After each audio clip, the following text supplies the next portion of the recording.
Some other things I might do, like, I might really lay into those bass notes in that part.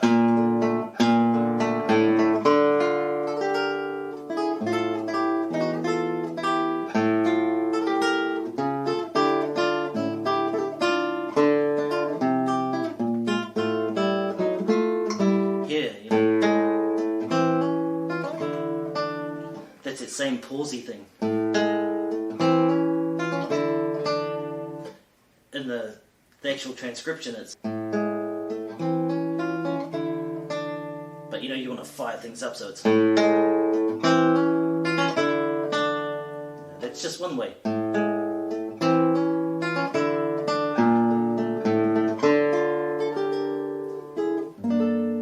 Now here you might want to sultasto.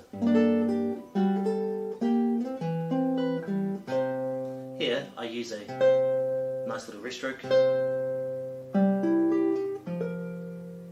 a wrist stroke here too, on that B flat, really makes it sing.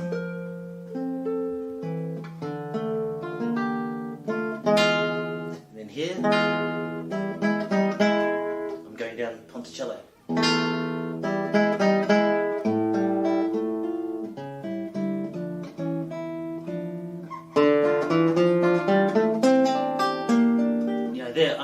I'm exaggerating a bit, but the melody's kind of shifted to the bass. That's where all the action is. It's not really that's happening up top. So you can bring out the bass line there.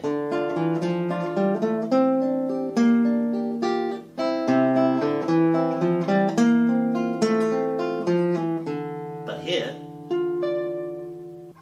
it's not in the bass anymore. The main emphasis should go back to those high notes.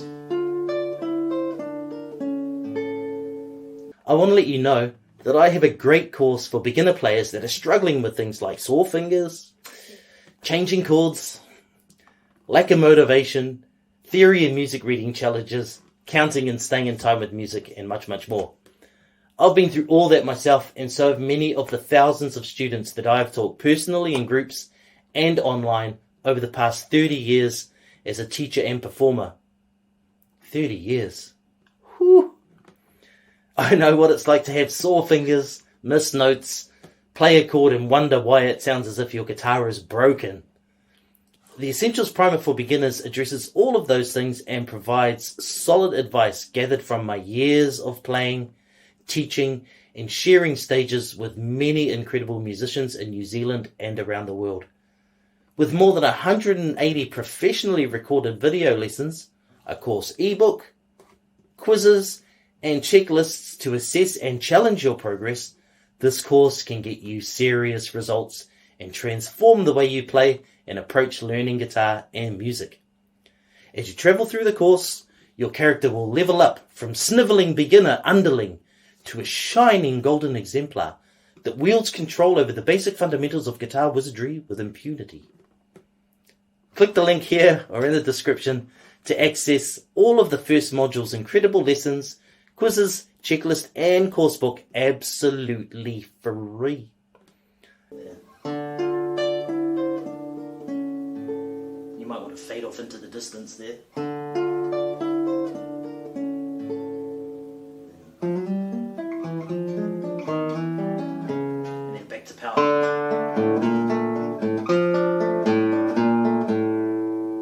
One other part, this section is different.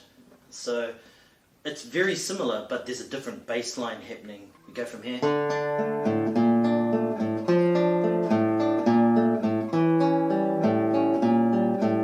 Okay, so we have... That's all the same, but then we have... So we've got open A, then second fret on the B string, then first fret on the A string, then open G, then open A. Then to this chord, which you already know, that's the same. Then back to the same thing you just did.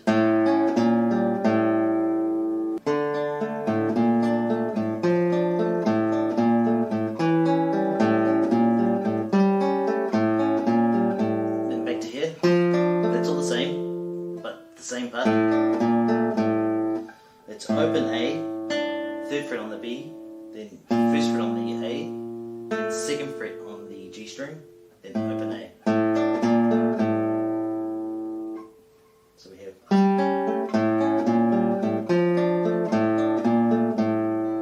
Then that's the same. And that's the same.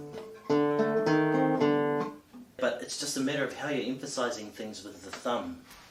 And it completely changes up the feel of the piece. You've got that, which wasn't there the first time you did it, which was like this.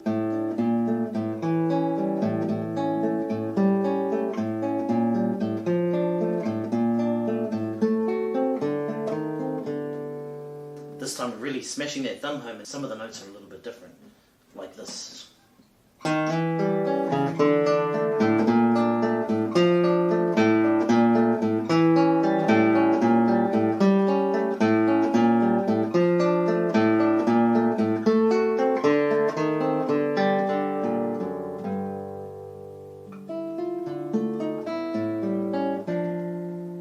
So down we're there, and the end is almost upon us. Alright, so let's just tackle that part. That's a really cool hammer on. So we're going from 2 to 3 to 4 to 5 on the 6th string like this. And I still like to make that sneaky, you know. Not too powerful. Into an A7 chord. 7th fret on the A string. 5th fret on the D string, 6th fret on the G string together, then 5th fret on the A string, and a half bar at the 3rd fret, that's 3rd fret on the D, 3rd fret on the B together, like this. Make sure you keep holding the D note while you play those, don't go. Keep holding that. It's a lot of those subtle differences that make classical guitar playing stand out from a lot of other styles. Closest would be fingerpicking style, you know, where other notes are ringing and you're doing other stuff. And that's part of what makes classical guitar sound so cool, is that lots of other things are happening while other things are happening. You know, it's not just one sort of... It's not just one note, it's... that kind of stuff, where you've got lots of notes all going on, all supporting one another and working together. Anyway folks, we've made it to the end. I hope you've enjoyed this tutorial. I certainly have. So cheers, and as you know, let your fingers fly.